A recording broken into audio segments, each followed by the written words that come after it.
आप सब पर सलामती हो। अब्दुल मन्नान समदी का लिखा हुआ है, रवैया काफ़ी कुछ बदला हुआ है आसमानों का, मगर नक्शा वही है अब के भी खाली मकानों का। वही एक किस्सा अब तक ध्यान में रोशन नहीं होता, तसलसल जिससे वाबस्ता है पिछली दास्तानों का। उधर से भी किसी आवाज़ की आमद नहीं मुमकिन, इधर भी जाविया बदला हुआ है अपने कानों का। नाज़रीन, मैं हूँ यासिर रशीद और आप मेरा व्लॉग देख रहे हैं। नाज़रीन, कहते हैं तमाम इंसान एक जिस्म की मानद है। जहाँ जिस्म के एक हिस्से में दर्द हो तो पूरा जिस्म उसकी तकलीफ़ महसूस करता है। ऐसा ही मंजर कल देखने में आया, जहाँ सूबा खैबर पख्तूनख्वा के ज़िला आलाई में गुज़श्ता शाम एक देसी साख्ता चेयर लिफ्ट को 900 फीट की बुलंदी पर फंसे हुए देखा गया। फ़ौज और एयरफोर्स की जानिब से हेलीकॉप्टर्स की मदद से किए गए सेलिंग ऑपरेशन में सिर्फ एक बच्चा रेस्क्यू किया जा सका था और अब उनके लिए मज़ीद ऑपरेशन जारी रखना मुमकिन नहीं था। ऐसे में अचानक टीवी स्क्रीन्स और सोशल मीडिया पर एक नौजवान की तस्वीर और वीडियोज़ वायरल होना शुरू हुई, जिन्होंने इस ऑपरेशन का बीड़ा मकामी अफराद की दरख्वास्त पर उठा लिया था। साहिब खान और उनका ख़ानदान पुश्त दर पुश्त लिफ्ट बनाने का काम करता है। उन्होंने अपनी एक छोटी सी कंपनी बना रखी है, जिसको ये कोखा एंड इंजीनियरिंग कंपनी कहते हैं। ये कंपनी रजिस्टर्ड तो नहीं, लेकिन लिफ्ट लगाने और बनाने के अलावा दुश्वार गुजार मकामात पर सामान पहुंचाने और तामीराती काम में लिफ्ट का इस्तेमाल करने में मुआवनत देना इनका पेशा है, जिसको ये अपनी मजदूरी कहते हैं। ताहम जब कि किसी जगह पर कोई ऐसा हादसा रूनमा हो तो ये खिदमत खल्क और इंसानी जान बचाने के लिए अपनी खिदमात पेश कर देते हैं। हुजूर वाला, लिफ्ट का इतना बड़ा सानेहा हुआ, हमें खुशगुमानी थी कि अब ऐसे तमाम लिफ्ट मालिकान के लिए हुकूमत वजीफ़ा मुकर्रर करेगी ताकि अवाम को बेहतरीन सहूलियात दी जा सकें। कुछ नौजवानों को ट्रेनिंग देने के साथ साथ इमरजेंसी कंट्रोल रूम बनाया जाएगा, जहां से फौरी हिदायत और मदद ली जा सकेगी। हुजूर वाला, खुशगुमानी थी। ऐसे इलाकों में बर वक्त इमदाद पहुँचाने के लिए हेलीकॉप्टर मुख्तस किए जाएंगे ताकि आइंदा कोई वाक़या हो तो इंतज़ार न करना पड़े। हमारे लोग खुद को महफूज महसूस करें और बैनुल अक़वामी मीडिया पर भी हमारा अच्छा तासुर देखने को मिले। लेकिन हुजूर वाला, देखने को क्या मिला? देखने को ये मिला कि 9 लिफ्ट्स सील कर दी गई, मालिकान को गिरफ्तार कर लिया गया। उन लिफ्ट मालिकान को जो सिर्फ 15 रुपए किराया लेते थे, और अब असातिज़ा और बच्चे जो सवारी इस्तेमाल करेंगे उसका किराया 150 रुपये होगा। हुजूर वाला, वहाँ की गरीब आवाम तो अब भी मुश्किल में है, जहाँ 15 रुपए से किराया बढ़कर 150 रुपये हो जाए। और अब या तो वहाँ गुर्बत के हाथों या लिफ्ट की कम तादाद के बायस मरीज़ वक्त से पहले मर जाया करेंगे। हो सकता है स्कूल गैर आबाद हो जाएं। हुजूर वाला, जिस्म का कोई एक हिस्सा गल सड़ रहा हो तो सिर्फ उस जगह का इलाज करते हैं, पूरा हिस्सा काट कर अलग नहीं कर दिया जाता।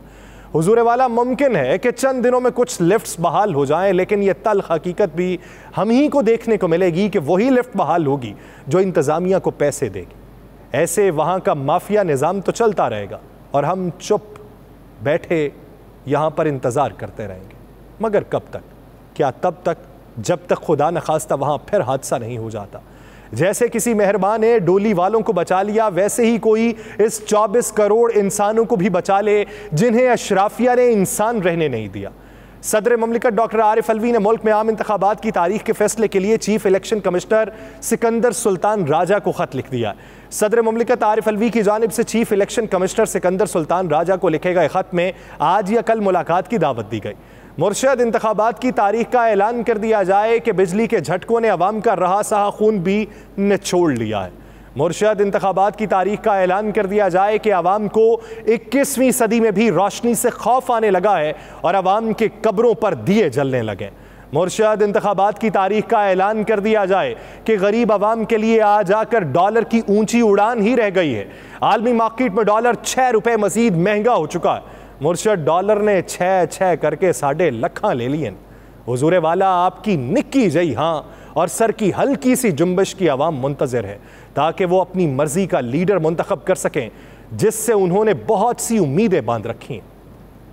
पाकिस्तान की मौजूदा सूरत हाल ये है कि पाकिस्तान मुस्लिम लीग नून के कायद और साबिक वज़ीर आज़म नवाज शरीफ ने इल्ज़ाम आयद किया है कि चीफ जस्टिस तोशाखाना से अल-कादिर ट्रस्ट तक करप्शन में मुलव्वस शख्स को बचाने के लिए सरगर्म है। लंदन में मीडिया से गुफ्तगू करते हुए साबिक वज़ीर आज़म नवाज शरीफ ने कहा कि चीफ जस्टिस चेयरमैन PTI को बचाने में लगे हैं। वो जानते हैं कि बंदा करप्ट है और उसने पाकिस्तान को तबाह किया है। अपोजिशन में सिवाय धरनों और एहतजाजी मुजाहिरों के सिवा कुछ नहीं किया। इक़्तिदार में आकर भी उसने कोई कसर नहीं छोड़ी।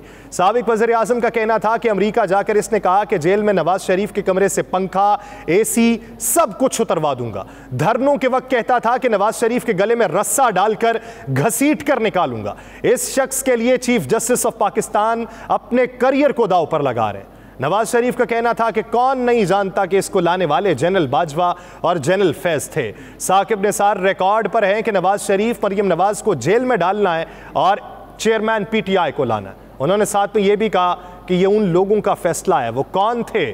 जनरल बाजवा और जनरल फैज थे। कायद मुस्लिम लीग नून ने कहा कि सुप्रीम कोर्ट के साबिक चीफ जस्टिस साहिबान ने हमारे खिलाफ क्या कुछ नहीं किया। उनके बारे में अंदर से गवाहियां आ रही हैं। जस्टिस शौकत सिद्दीकी सीनियर जज थे, उनकी गवाही से बड़ा क्या हो सकता है? बाऊजी, चीफ जस्टिस को यह भी मालूम था कि आपने ज़ातियात के लिए नैब कवानीन में तरामीम की थी और कल के दिन जो नैब का केस निपटाया गया वो ये जानते हुए निपटाया गया कि नैब के दायरा इख्तियार से केस निकालने वाले भी आप थे। बाऊजी, चीफ जस्टिस को यह भी मालूम था कि अगर माजी करीब के अंदर आपकी अपोजिशन ने सारे धरने दिए थे तो उसकी अपोजिशन में भी धरने आप ही के लोगों ने दिए थे। चीफ जस्टिस को यह भी मालूम होगा कि नैब तरामीम के नतीजे में आप कहते हैं तोशाखाना से अल-कादिर ट्रस्ट तक, लेकिन उन बैंक्स अकाउंट से जो खुफिया रखे गए वहां से लेके अरबों रुपए की करप्शन तक, चाहे वो तोशाखाना के जुमरे में की गई हो, चाहे वो शुगर मिल्स के जुमरे में की गई हो, चाहे वो किकबैक्स के जुमरे में की गई हो, चाहे ऑरेंज ट्रेन बनाने के जुमरे में की गई हो, चाहे मुफ्त आटा तकसीम करने के जुमरे में की गई हो, चाहे लैपटॉप तकसीम करने के जुमरे में की गई हो, आप ही ने खुद को मक्खन से बाल की तरह किस तरीके से निकाला है, ये चीफ जस्टिस के अलावा बहुत से लोगों को मालूम है।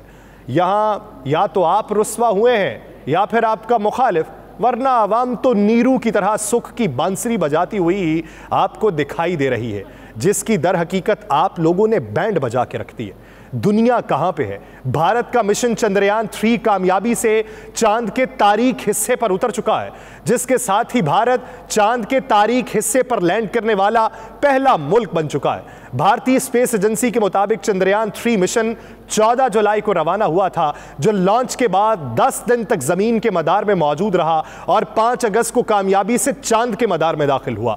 विक्रम नामी लैंडर 17 अगस्त को प्रोपल्शन मॉड्यूल से कामयाबी से अलग हुआ, जिसके बाद आज ये मिशन चांद पर कामयाबी से उतर चुका है। लेकिन हम दिलों से उतर चुके हैं। दुनिया ने जिद्दत पसंदी की तरफ कदम बढ़ाया और हमने महंगाई की गहराई में उतरना कामयाबी समझा। दुनिया ने कहकशां को खोजने का सोचा और हम मुखालिफिन पर केसेस बनाने की फाइलें खंगालने लगे। दुनिया ने जराइम की शरह पर काबू पाने के लिए नए नए रास्ते तलाश करना शुरू किए और हमने अपने दारुल हुकूमत में जराइम बढ़ने का मंजर देखा। हम किस तरफ को गामजन हैं हमें बिल्कुल भी मालूम नहीं। अगर मालूम हो भी जाए तो तवक्कुल करके बैठे हैं कि हमारे मुल्क को कुछ नहीं हो सकता। और यहाँ के निज़ाम इंसाफ का हाल ये है कि साबिक वज़ीर आज़म यहाँ से नाउमीद होकर अपना केस आलमी अदालतों में चलवाने की तगोदो कर रहा है। पाकिस्तान तहरीक इंसाफ के चेयरमैन ने बरतानवी वकील राशिद याकूब को अपना केस आलमी इदारों में उठाने की हिदायत कर दी। तो इससे दुनिया भर में पाकिस्तान का क्या तशख़्ख़ुस जाएगा कि वहाँ का साबिक वज़ीर आज़म दुनिया के आगे इंसाफ की भीख मांग रहा है। ये बज़ाते खुद पाकिस्तानी होने के नाते हर एक को सोचना चाहिए कि हम जिस डगर पर गामजन है ये हमें किस पाताल की गहराइयों में ले जाएगी। दूसरी जानिब कानूनी मंजरनामे का हाल ये है कि लाहौर की इंसदाद दहशतगर्दी अदालत ने जिना हाउस हमला केस में पाकिस्तान तहरीक इंसाफ के चेयरमैन को गिरफ्तार करने की इजाज़त दे दी है। Deputy inspector general DIG police investigation की जानिब से अदालत में दरखास्त दायर की गई थी और दरखास्त में तफ्तीश के लिए चेयरमैन PTI की गिरफ्तारी की इजाज़त मांगी गई थी। दरखास्त पर समाअत के बाद इंसदाद दहशतगर्दी अदालत ने चेयरमैन PTI को गिरफ्तार करने की इजाज़त दे दी। याद रहे कि साबिक वज़ीर आज़म तोशाखाना केस में सुनाई जाने वाली 3 साल कैद की सज़ा अटक जेल में काट रहे हैं, और इसी वजह से हो सकता है कि उनकी जो दरखास्तें थीं कि हमें यहाँ से अडयाला जेल या कोट लखपत जेल में मुंतकिल कर दिया जाए, तो इस दरखास्त के तनाजुर में जब गिरफ्तारी अमल में आएगी तो हो सकता है कि जेल मुंतकली की दरखास्त भी अमल में आ जाए। लेकिन पाकिस्तान के अंदर मुखालिफिन को दबाने की रविश ने आम आवाम को उस हद तक ला गिराया है कि आम आवाम सोचती है कि शायद हम मकाम असफल से नीचे हैं, जहां फ़कत तीरगी बस्ती है और हमारे पास कोई रास्ता दिखाई नहीं देता। एक दूसरे से इंतखाबात करवाने की भीख मांगते हैं। हम दुनिया भर को यह बावर करवाने की कोशिश कर रहे हैं कि पाकिस्तान का मौशी मंजरनामा बेहतरी की जानिब गामजन है, लेकिन एक ही दिन में 6 रुपए का डॉलर का बढ़ जाना पाकिस्तान में रुपए की तनज़्ज़ुली को जाहिर करता है और यहां पे मुआशी पॉलिसीज को जाहिर करता है। आपके हमसाया मुमालिक भी इन्हीं मुश्किलात से दोचार हैं कि आलमी मंडी के अंदर किस तरीके से कीमतों का उतार चढ़ाव देखने में आ रहा है, लेकिन वहां पर इस तरीके से उनकी कदर में गिरावट नहीं देखी जाती। वहां की करेंसी जो है वो मजबूत है, वहां के फॉरेन रिजर्व्स अभी भी मजबूत हैं, और आपका हमसाया मुल्क भारत दुनिया के तीसरे मुल्क में शामिल हो चुका है जिसके पास फॉरेन रिजर्व की तादाद इस हद तक है कि वो जब चाहे दुनिया में मुआशी पांसा पलट सकता है। लेकिन हम सिर्फ ज़बानी दावों के ऊपर हैं, हम सिर्फ जमहूरी मार्शल लॉ लगाने की डगर पर हैं कि इस तरीके से मुल्क चल जाएगा। इस तरीके से तो आपकी अपनी नहीं चलती, मुल्क को कैसे चलाएंगे?